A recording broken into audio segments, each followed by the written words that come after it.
It's a lovely story by the writer Jeanette Winterson, if you remember her, Giles. I don't remember her. I know the name. Yeah, What is she great famous writer. for? She wrote something called Oranges Are Not the Only Fruit. She wrote many years ago now about a plumber, basically, who came to look at her washing machine, which was up the spout. And he had a broad Gloucestershire accent. He called the washing machine he. And he said, my old washing machine, I can't do the Gloucestershire accent, he's given up the goat. And she said, the goat? Are you sure? And he said, oh, yes. Have you never heard that before? And she said, well, no, where does it come from? And he said, oh, well, in the old days when folks didn't have much and mainly worked the land, a man set a lot of store by his animals, especially his goat. When he came to die, he would bequeath the goat to his heirs. And that's why we say he's given up the goat.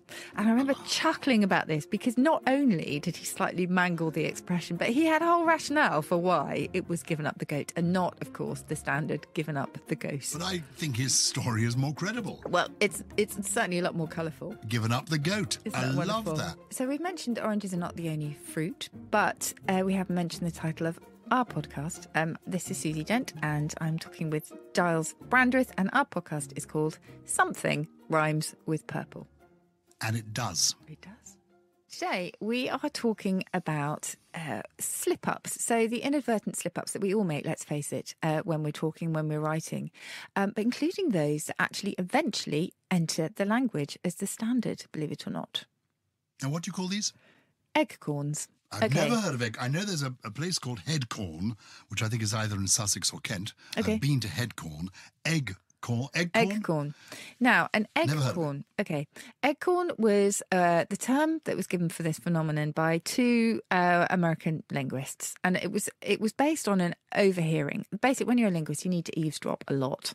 You pick up all sorts of gems from eavesdropping. I'll come back to some of my eavesdroppings, if I can call them those, a little bit later. But they overheard somebody in the Midwest of America talk about the eggcorns that were falling from her oak tree.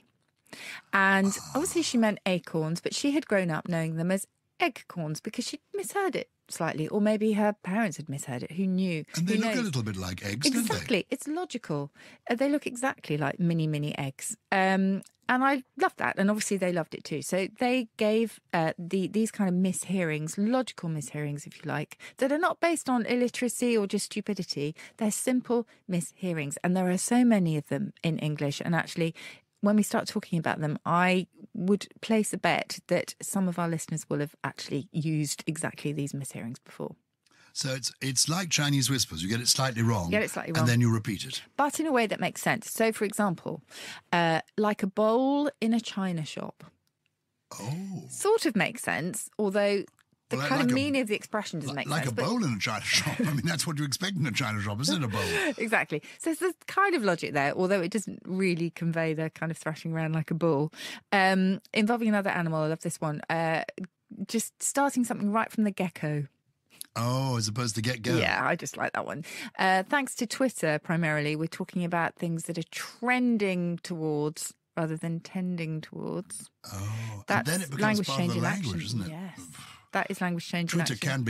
Texting can be very dangerous, because that's when I got into trouble. When I texted my wife to say I'd paid the au pair, it came out as I'd laid the au pair. Because I've just, when I had, I misplaced the digit, but that's just a mistake. No, I genuinely the other day asked somebody, jokingly, I was saying to a friend, stop hogging the limelight, and that came out as stop dogging.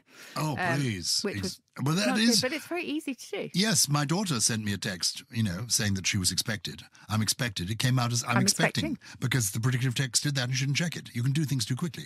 But that's not what these eggcorns are about. An eggcorn is a misheard thing. A mishearing. So I'll give you a few more.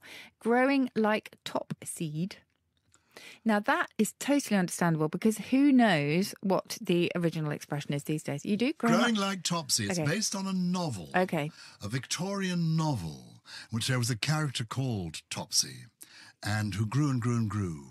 That's all I know. Okay. And I used to be able to know the name of the person who wrote the novel. Anyway, it's a character in a novel, and she just grew and grew and grew. So you're growing like Topsy. Like Topsy. It's an American novel, I think. Well, there you go. But nobody's heard of it these days, so we now talk about growing like Topsy. Do you know most of my references nobody has heard of these days? No. Yeah. Well, here's one that even you won't have heard of. Do you ever talk about somebody who's being so ingratiating and sucking up to somebody so much that you say, oh, they're really currying favour? Yes. You ever say that? Okay. Currying favour. It's Did a you well-known know? phrase. Did you know that the original was currying favel, Favel, with a capital F? No. Now, that goes back to very, very, very old, I think it was medieval story. You're telling me that currying favour is not correct. It was originally currying favel. Yes, it's not the original expression, shall we say. Wow. So favel was a horse that belonged to the king. And those courtiers who wanted to be in the king's good books would come and pick up a curry comb, which is the expression, of course, for one of the brushes that you use to brush down a horse, and they would brush down with a curry brush this horse to within an inch of his life in order to please the king. This can't be true. No, it's very true. And there are sort of other, I mean, I could go into various interpretations of it was a kind of allegory and the horse was cunning, etc., etc. But the main thing was a curry comb was used on this horse. And whose horse was this? Who did Favel belong to? A king. A king in this story.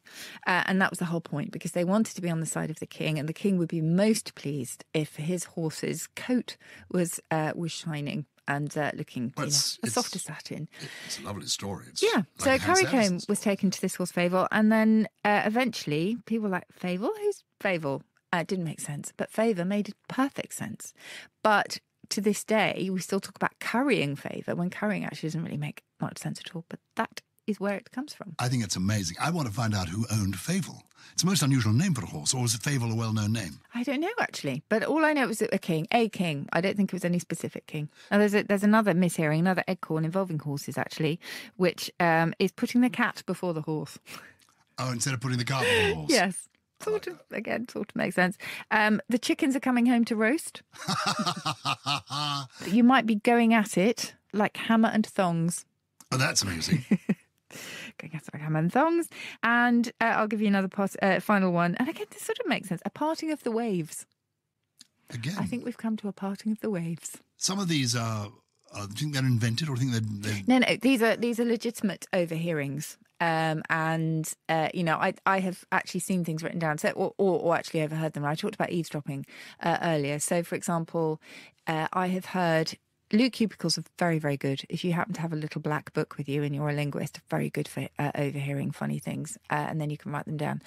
So, a couple of examples. I heard one teenager say to another, "I've got a massive coleslaw on my lip." And then I heard another couple, it was women again, obviously, because I was in the ladies' loo, saying, "You wash my back, darling, and I'll wash yours," which I loved as well. I thought that was great. When I was a member of Parliament, briefly, the people spoke. When I was a member of Parliament, I remember making a speech, a rousing speech recommending a certain policy, and that if we followed this policy, there would be a new dawn. I was offering hope. And my speech ended by saying, "Vote for this, and we will soon see the blight at the end of the tunnel." It just came out wrong. Perfect. Because I'd planned to use the word blight earlier, and it just came out. It was most unfortunate. But I would have called that a malapropism. Well, what is honestly the difference a very between thin line between all of and these. a malapropism? Well, malapropism, of course, goes back to Mrs. Malaprop, although, again, that's Sheridan, wasn't it? Not many people will probably know now the origin. Do you think? These verbal slip-ups, yes. Let's give people something to get their teeth into here. Okay. These eggcorns that you're talking about, I would originally have called them malapropisms because Richard Brinsley Sheridan, wonderful Irish playwright, wrote not very many plays, but in one of them, he has a character, I think it's the school, is it The Rivals? I think it's in The Rivals. Yes. He has a character called Mrs. Malaprop. Yes. And she is muddling up her words all the time. It's a running gag. He didn't invent the idea of somebody gets their words. Certainly not. Like an alligator. Spoonerisms as well. Like an alligator on the banks of the Nile, meaning an allegory. Yes. She got her words muddled up. Yes. You can look up a whole series of them. I would say that the origin of they oughtn't to be called malapropisms. They ought to be called Dogberryisms. Because in Shakespeare... No, not the Reverend. Is it not Reverend? In Shakespeare's play, I think what is the play? Dogberry and Verges. Is it Much Ado About Nothing? Anyway, the Dogberry and Verges, these two characters, the Watch, they are sort of policemen of the time. Dogberry keeps getting his words muddled up. So they should be Dogberryisms or malapropisms. Or spoonerisms. Spoonerisms are kind of, I hissed my mystery lecture. That's that it. kind of thing. You have tasted the whole worm instead of wasted the whole term. The reason for that is it's Warden Spooner.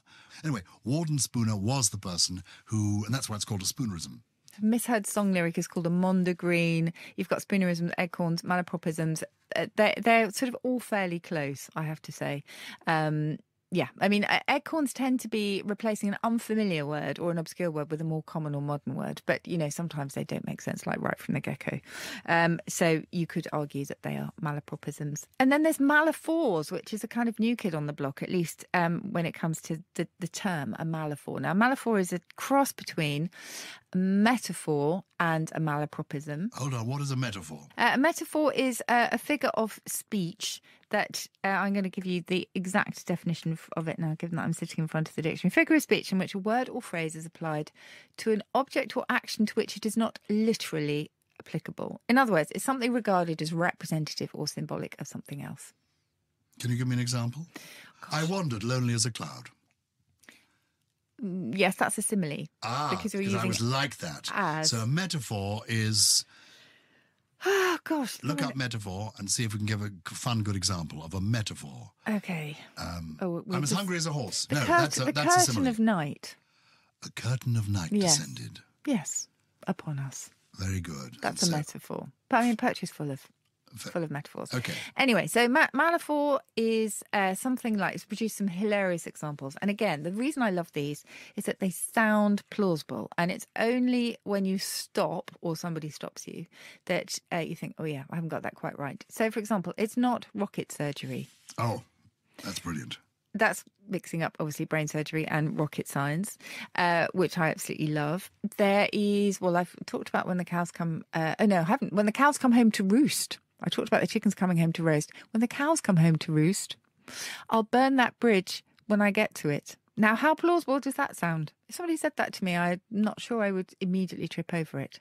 So I love all of these. And those are the sort of... I mean, there are many I'll burn examples. that bridge when I get to it is rather good. Mm-hmm. You could say that of sort of government policy all the time. I'll burn that bridge when I get to it. I guess you could, actually. I think that's very true. Do we like these things? Are these good? I mean, I love them. I think the whole joy of language is that it is constantly evolving and that these slip-ups, they make language more colourful and amusing. Mm-hmm. And I like people who dare to. The problem, with the world of political correctness now is that everybody has to watch what they say.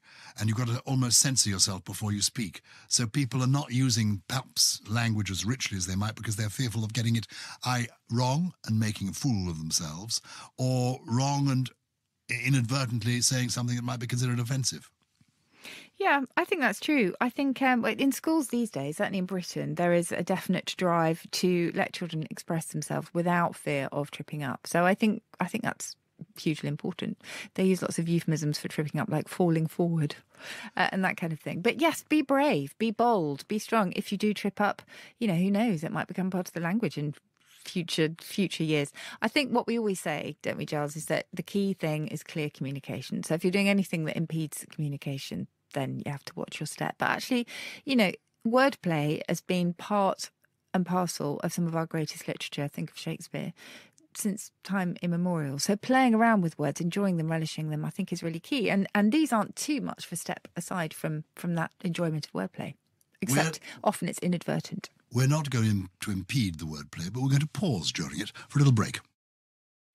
Sometimes I hear these things and actually I struggle to come up with the original just because the original has kind of been lost sight of somehow. And these may not sound plausible, but they just about make it. So, for example, it's better than a kick in the eye with a sharp stick. Oh, I love that. Yeah, sort of makes sense. Well, can't get a leopard to change its stripes. What? Can't get a leopard to change its stripes. Love it. I'm worried stiff. I've heard that so often. But isn't that an expression? I'm worried stiff. I'm worried sick. Oh, I'm worried stiff. But that's even worse. I'm worried sick, and now I'm so sick, I'm dead. I'm stiff. I'm worried stiff. Stuck out like a sore eye. Maybe not. No, I like that. But, just sometimes, as I say, they sort of, they sound plausible. What they do is they take cliches and turn them into something more interesting. Mm-hmm. I mean, a cliche is a cliche. Do you know what? You do know the origin of the word cliche, don't you? Yes. It's under printing. Printing, French yes. printing. Molten metal. Molten metal. It was called a cliche, the thing that repeatedly did the same thing time and again. Exactly, like a stereotype. That also comes from printing. So a cliche is something we use all the time without thinking about it. From the printing press, cliche. Yes. And a lot of our language, we fall into using the same phrases all the time. Whatever it could be. What was the one you just said? Silly as, no. Worried stiff? Worried stiff. Worried sick. I gutted. I was gutted. I was worried sick. Well, actually turn into worried stiff takes it away from being a cliche and makes you think about it again. And that's one of the things that I like, one of the reasons I believe in word power. And I'm very much torn with the young people, this whole free expression thing in schools. Mm-hmm. I'm all in favour of encouraging young people to speak, to write, to communicate as best they can. But at the same time, I feel they should know what the rules are. Mm-hmm. I think it's useful to know about spelling, grammar, how to shape a paragraph, how you do these things. But you don't want to inhibit a child's natural free expression. How do you encourage that? And actually getting just people to burble away is a fun way of doing it. I do a radio show called Just a Minute. And there we are challenged to speak for just a minute without hesitation, deviation or repetition. And there you find yourself just talking on automatic pilot. I bet there are loads of eggcorns in there. And there are, because you just keep burbling away. Yeah. And because you can't repeat anything and you've got to think of new words. And that's quite an exciting thing to do. And I like that. And so what I like is also, is this an eggcorn where I found myself once saying, people who live in glass houses, I'm playing Just a Minute, people who live in glass houses should undress in the basement. No, I think that would just be a play on That's an a play existing. on words. Yeah, I like that. But things like lemmings to the slaughter. That's good. Or adding salt to injury. Do you know, and there are some things. Adding salt to injury is really painful because it's an open wound. Open wound. What is the normal expression? I've forgotten it. You see, again, this is adding insult to injury. Insult to injury, that comes from one of Aesop's fables, in fact. But we've lost the original reference, and that's the whole thing. And actually, I remember having a Twitter exchange the other day, an exchange on social media, about whether it was having another think coming or another thing coming. And the jury was out. Well, a lot of people said, is the thing coming? I've got another thing coming. But no, started off as another think coming, which makes total sense. If you don't do this, you've got another think coming. In other words, you will think again and you will think on it and you will rue the day and you will change your mind.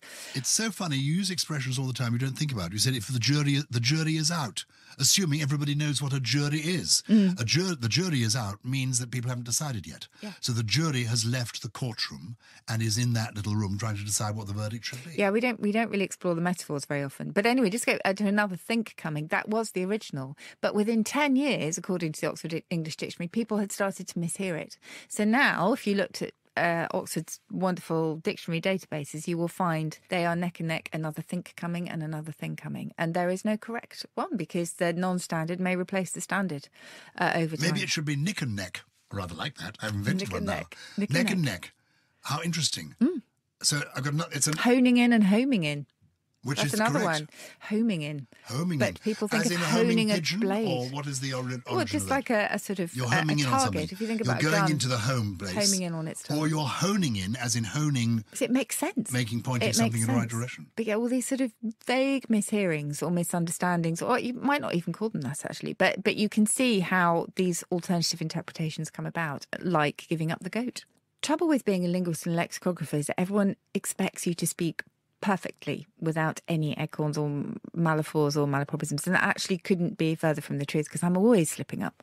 I do have lots of blind spots, but the one eggcorn that I can think of, which again made sense to me at the time, I know it's not the correct idiom, but I just said to a friend after a particularly bad experience, work experience, where I just said, never mind, I'm just going to chuck it up to experience. Oh, I like that word. Yeah, which actually involved somehow the sort of sense of vomiting, which actually what the experience made me feel like. So it kind of made sense at the time. Well, sometimes people simply don't understand. My darling mother lived to be 96 years of age, and for her 96th Christmas, my son gave my mother, knowing she was a dynamic person and liked new things, he gave her an iPad.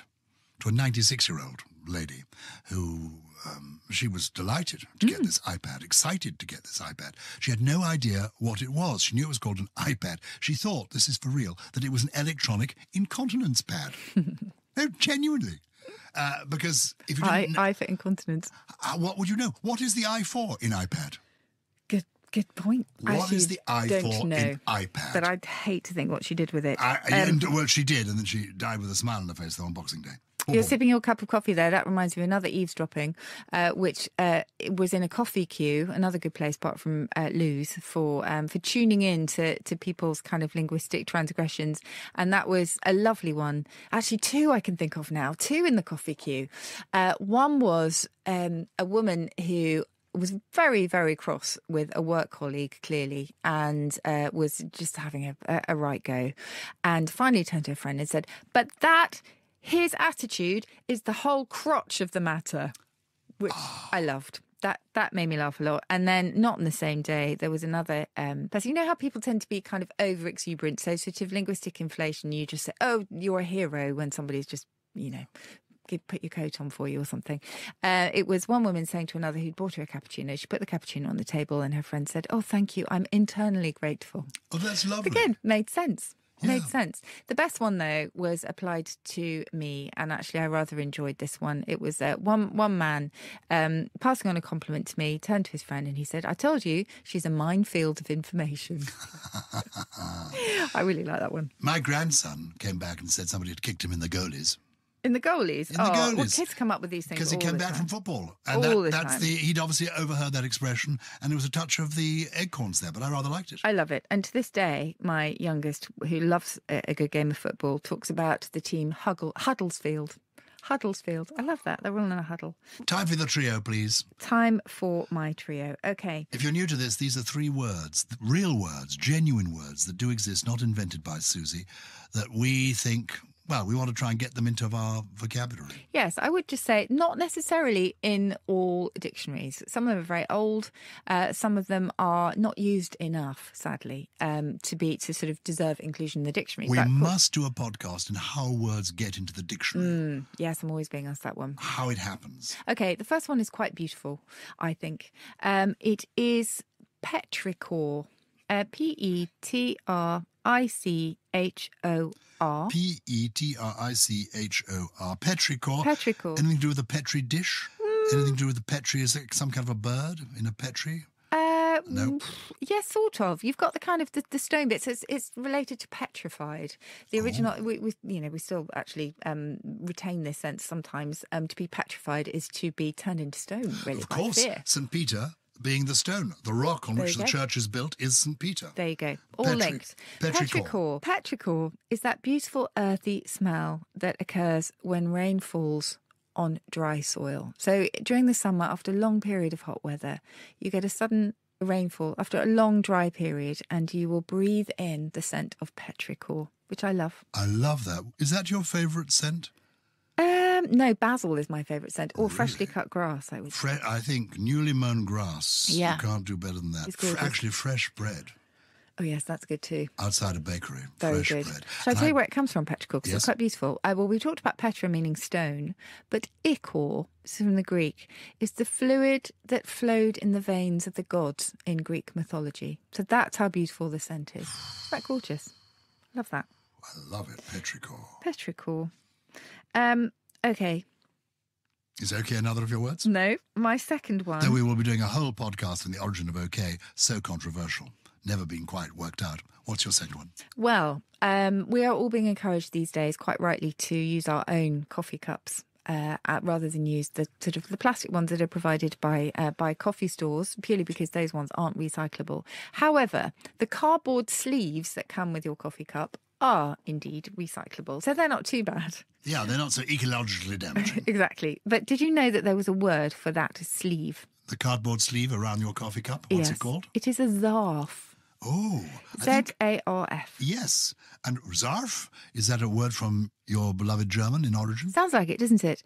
No, it actually goes all the way back to Arabic because in ancient times, a zarf was a holder of ornamental metal, sometimes precious silver, for a coffee cup without a handle. So you will find them still in beautiful tankards you might find. You know when you sort of put the glass inside the sort of silver? Yeah. Oh, those metal ones that people have glühwein in. Sort of hot drinks often have them. Yeah. I can't wait to go to the coffee shop later. And ask for a zarf. And say, I'm afraid of this, exactly. Trust me, I've tried it. It doesn't work. But the more we use it... Just for a laugh. I want a zarf, just for the laugh. The more it might go in. So that's my second word. Oh, but look, I've come up with an eggcorn. Okay. He who zarfs lasts. You get it? As in who laughs lasts. He who zarfs. Because if you've got the zarf around your thing, you last longer because you can hold it. All right, forget it. Move on. What's your third one? I get it. Okay, so my last one is to spuddle. To spuddle. That is a useful verb. It goes back to the 1600s and it means to work feebly and ineffectively because you're either daydreaming or you haven't quite woken up yet. To spuddle. To spuddle. Is it a good thing? It's a lovely word. To spuddle. To spuddling. Just sort of ambling in your mind. Spuddling along, looking for the coffee. Oh, there's the zarf. Marvellous. And hoping that, the rain will fall and then we can enjoy the fragrance of the petrichor. I think this podcast has given up the goat. Okay, if you've been enjoying Something Rhymes with Purple, we'd love it if you could give us a rating or write a review. It's not rocket surgery. Something Rhymes with Purple is a Something Else production. It was produced by Paul Smith with additional production from Russell Finch, Steve Ackerman and Josh Gibbs.